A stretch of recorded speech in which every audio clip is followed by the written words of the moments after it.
tardes. Agradezco a la Sociedad Argentina de Investigadores en Educación que me hayan convocado para participar en este encuentro. Me voy a referir a las provincias que conforman la región del NEA en Argentina y las decisiones de los sistemas educativos en el marco de esta emergencia sanitaria. Y creo que vamos a encontrar muchos puntos en común o problemáticas similares entre las diversas regiones. La emergencia sanitaria ocasionada por la pandemia del COVID-19 es realmente una situación, un fenómeno altamente complejo, y cuando digo complejo estoy pensándolo desde la noción de complejidad de Edgar Morin. Es decir, estoy reconociendo como rasgos típicos de esta situación la incertidumbre, la multidimensionalidad de los fenómenos que están ocurriendo, la necesidad de una mirada holística, la inmediatez de los sucesos y una dinámica de un cambio muy veloz. Pensemos que en el lapso de una semana a 15 días, los sistemas educativos de las provincias tuvieron que poner en marcha dispositivos y estrategias de contención y de apoyo para continuar brindando el servicio educativo. Y esto es realmente un hecho único, singular en nuestra historia educativa. Las directrices generales de los distintos ministerios del NEA apuntaron especialmente a garantizar el ciclo lectivo, a garantizar el derecho a la educación de niños, niñas, adolescentes, jóvenes y adultos. Y como parte de esta continuidad sin presencialidad, sin encontrarnos en los salones de las escuelas cara a cara, como una cuestión central, la necesidad de asegurar el vínculo pedagógico entre docentes y estudiantes, sin el cual no es posible transitar procesos formativos. Y esto ha sido un problema que se lo está abordando desde distintos ángulos y con distintas estrategias. ¿Por qué? Porque, como decía al comienzo, en estas provincias, Misiones, Chaco, Corrientes, Formosa, reconocemos una alta diversidad de situaciones y mucha desigualdad socioeconómica, cultural, de los estudiantes que asisten a nuestras escuelas. Bueno, para garantizar este servicio educativo, por ejemplo, en el caso de la provincia del Chaco, se puso en marcha el plan de acompañamiento y regularización de las trayectorias escolares. Con este plan se puso en marcha una serie de medidas de excepción para atender situaciones particulares, como en el caso del nivel secundario, los alumnos que adeudan materias, los que adeudan materias y tienen que egresar del nivel para atender la problemática del primer año de la escuela secundaria. Pero este plan es un plan abarcativo de todos los niveles y está atendiendo a cuestiones de contenidos, de evaluación y de estrategias de enseñanza. Asimismo, el Chaco cuenta desde marzo con una plataforma, la plataforma L, que permite hacer seguimiento y orientaciones de manera virtual, como también actúa de repositorio de material didáctico, tanto elaborado por la provincia como los materiales elaborados por la Nación a través del programa Seguimos Educando, que están siendo distribuidos por toda la provincia. En el caso de Misiones, desde 2016 cuentan con la plataforma Wacurari,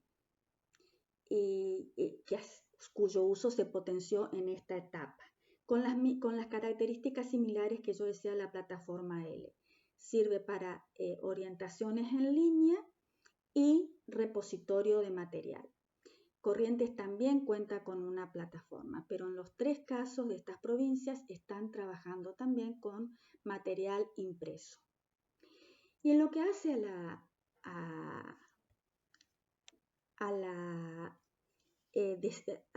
diversidad de situaciones y a las desigualdades que existen, yo quiero señalar que estas desigualdades y estos problemas de inequidad existen previamente a la pandemia. La pandemia lo que hizo es visibilizar de manera muy cruda las problemáticas sociales que tenemos. Las dificultades de estudiantes para completar o realizar su trayectoria escolar no es solo por un problema de conectividad, y estas son cuestiones que los ministerios saben y son conscientes. De todas maneras, en relación con el uso de las tecnologías, Misiones, por ejemplo, es consciente que el 28% de los estudiantes no tienen conectividad. En el caso de Corrientes, el 60% de los hogares cuenta con acceso a tecnología. En las zonas rurales, en estas provincias no tenemos calidad de conectividad. Entonces, estas son dimensiones, variables que hacen a las dificultades y a la necesidad de establecer distintas líneas de acción para atender las necesidades formativas de los estudiantes y de no perder el año escolar. Y en relación con esto, el trabajo docente también se ha visto transformado en cuanto a cómo realizamos las prácticas docentes y cómo pensamos nuestros procesos de enseñanza y de evaluación. Creo que lo que se modificó sustancialmente, y hay muchos testimonios al respecto, es la carga horaria real de trabajo que están teniendo los docentes.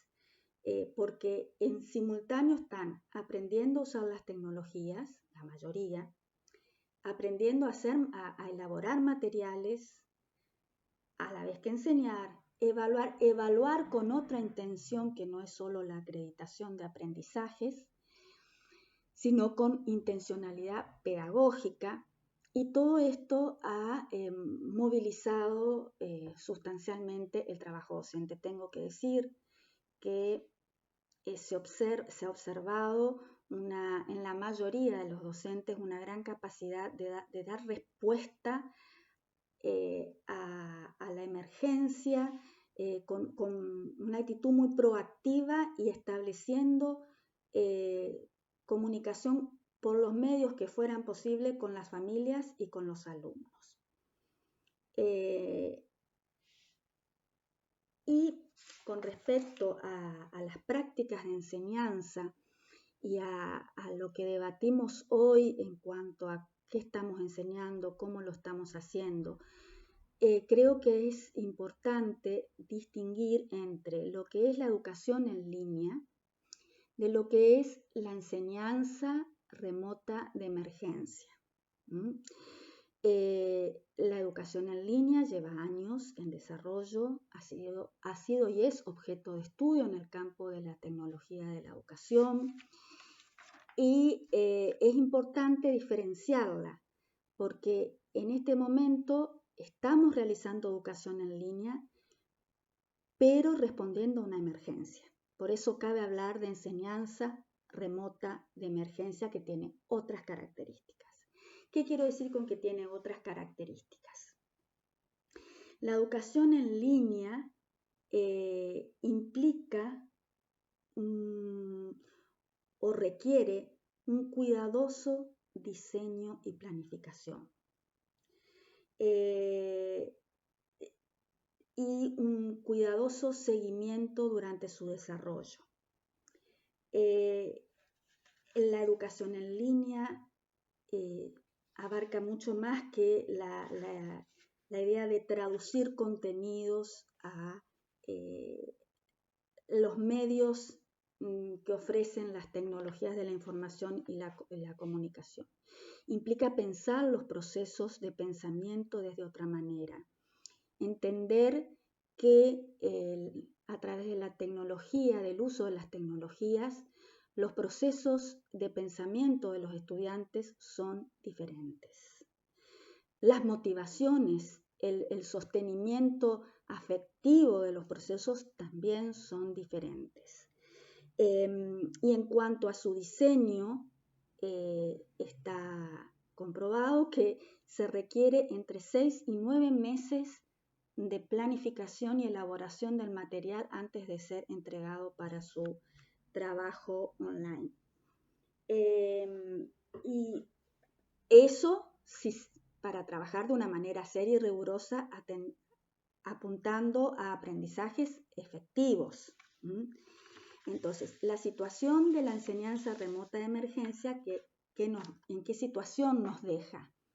Que el docente no ha tenido tiempo para esa elaboración cuidadosa de diseño y planificación de materiales de los cursos.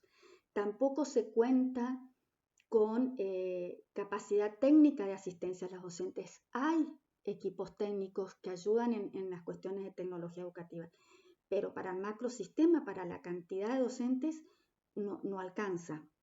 Pensemos que la educación presencial tiene una historia de siglos. Hay dispositivos aceitados para que funcione. Nos sentimos cómodos, es como hemos aprendido y forma parte de nuestra historia personal, de nuestra biografía. Esto, con la educación en línea, en una emergencia, estamos en otra situación. Por ejemplo, hay que tener en cuenta que las motivaciones de los alumnos, a lo mejor lo prioritario no sea el aprendizaje, porque están resolviendo otras situaciones de supervivencia en medio de la crisis. Y me estoy refiriendo sobre todo a las poblaciones estudiantiles en riesgo pedagógico. Entonces,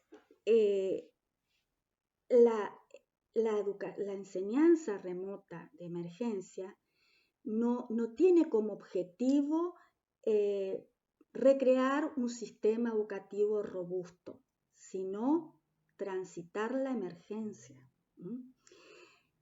Ayudar que el acceso temporal a la tecnología ayude a dar continuidad a los procesos de educación. Y por lo tanto, la evaluación también tiene que ser distinta.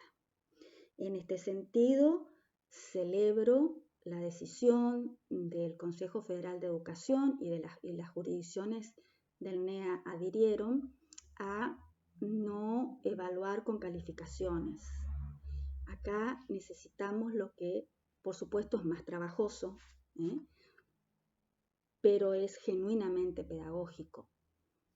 Acompañar con devoluciones, con retroalimentaciones que le permitan a los estudiantes aprender de la tarea, aprender acerca de sus propias producciones, estar enfocados en la intencionalidad pedagógica y no credencialista de la evaluación.